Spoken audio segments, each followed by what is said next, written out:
Don't count sheep. Count on this instead.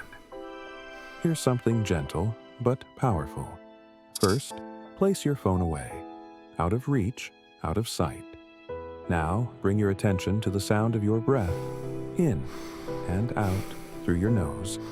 Listen to it, like waves arriving and leaving. Don't force anything, just notice.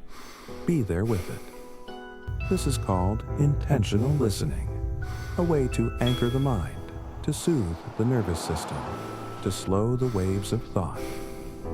As you stay with your breath, your body begins to soften. You leave the noise of the day behind. And then something beautiful happens. You begin to drift, not fully awake, not yet asleep. The space between dusk and twilight. This is where you plant the seed. Now, paint your next day. Imagine it. A day of hope, of clarity, of small joys. A walk in fresh morning air. A moment of peace no one can take from you. A problem solved, an adventure begun. And feel it as if it's already real. This is rest. This is vision.